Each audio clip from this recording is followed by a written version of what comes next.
and welcome back to the Seeker's Lounge. I'm Mason. Today's topic is going to be neuroplasticity and the brain's ability to adapt. What is neuroplasticity? How much can the brain adapt? And just how much are we locked into old patterns? Can we form new patterns? Questions of this sort. So in order to get into neuroplasticity, to talk about this subject, we have to talk about the brain, how the brain works. All of our brains have about 86 billion neurons, give or take some, forming over 100 trillion connections with each other. So each neuron has a nucleus, like every other cell, a soma, which is the cell body. Protruding from this soma, there are dendrites, which are like these little tendrils that receive information from other neurons, receiving electrical signals from these other neurons. And there's what's called an axon on each neuron, which extends from the cell body, and it has its own tendrils, and at the tip of these tendrils there are what's called axon terminals, and these axon terminals are what transmit the electrical signals to the other neurons. Any little space junction between an axon terminal and another neuron's dendrites is called a synapse. The synapse is the space where the transmission of electrical signals happens. These trillions of connections create patterns of circuitry that dictate everything about us, from our cognition to our response to situations to fears that we have, all kinds of things. So getting into neuroplasticity from this point, from this understanding that our brain is constantly forming new connections, that anything that we can even do, as much as moving our hand to looking out at the world, any assumption we have about what's out there in the world is due to the connections that have been made in our brain through our life experiences. Neuroplasticity is defined as the brain's capacity to continue growing and evolving in response to life experiences. Contrary to popular belief, the brain actually has neuroplasticity going all the way into old age. There is a certain period of time when you're younger and you're learning all of these basic, very large and significant capabilities that require a great deal more of neuroplasticity. So though it is higher when you're younger, it extends all the way into your adulthood. So you're never kept out of it. You're never locked in to a point where you can't make these changes. The word itself, neuro, the root of neuro is neuron, which is Greek for nerve. The root of plasticity is plastikos. I don't know if I said that right, but Greek for being capable of being shaped or molded. So together, they signify the nervous system's ability to be shaped or molded. On a physiological level, as we were talking about earlier, the structure changes, new connections are made, old and unused ones cease to be. There's sort of this use it or lose it rule when it comes to your brain structure and the connections that your neurons have with one another. So this process occurs whether or not we're consciously involved through our response to external or internal stimuli, our life experiences. Our brain is molding and changing whether or not we are very, very conscious of it happening or not.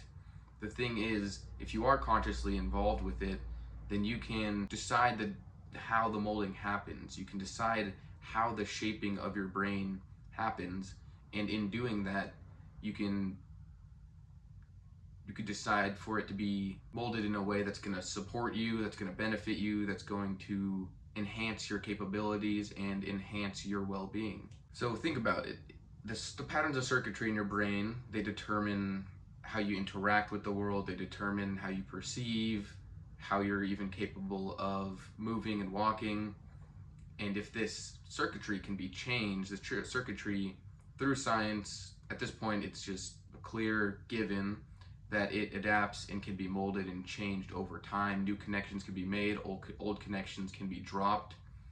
Then you have the full opportunity to change the way you are and learn all kinds of new things you've always wanted to learn and get rid of those old ways of thinking that you're so tired of, that you do want to get rid of. So keep in mind, neuroplasticity also works in ways that can be detrimental, such as developing new addictions or new fears or new limiting perceptions. So this is why our conscious involvement is so important in the process, so that we can make sure that our brain is being molded in a way that we're happy with, in a way that ultimately supports us and puts us in a position to enjoy our life more. So what can we do with this info? Well, there's a lot of different ways that you can activate neuroplasticity. There's a lot of different ways that you can increase it and utilize it to your benefit. But a very basic practice anybody can start with is to think of something that you've always wanted to learn, whether that's, you want it to be something that's fairly challenging and new to you, like let's say learning a language or learning an instrument, or being even as simple as having good conversation. Maybe that's the thing that you would like to adapt to be able to do. So this thing you're thinking of, you want it to be something that means something to you, something that is significant to you, because that's going to influence your involvement with it and influence how much your brain engages with the activity. So with this new thing, just try to create a small space of time each day or every other day, however regular you can make it happen in the beginning, to begin to practice it. You might practice it from your perspective, the worst way possible, or you might be terrible at it or whatever. Just don't have too high of standards for yourself when you're first starting, because when you start anything new, you're not going to be a professional, you're not going to be a master. So just accept the student brain, accept the mindset of I'm always willing to learn, and have patience with yourself. And through this regular repetition of this new thing that you want to try that has meaning to you, your brain is actually adapting and molding and changing to be able to do that thing. Even when maybe in your mind you're thinking, oh gosh, I'm still the same person. If you are regularly involving yourself with it and it means something to you, you will be having physiological changes that are going to allow you to actually transform yourself into somebody who can do this thing well. And if you really can't get yourself to physically get up and do that thing, you can always even just start with visualizing. There's actually some athletes that prepare for their game time, that prepare for matches primarily through visualization, and it actually activates the same motor mapping as getting and physically doing it. So if you're at a point where it's very difficult for you to even get up and try something, you can at least start with visualizing it and imagining how you feel when you're doing it, imagining as much in detail as you can, from the sensory information to the feelings you're having, the emotions, to the people that are there, or just to the setting that you're in.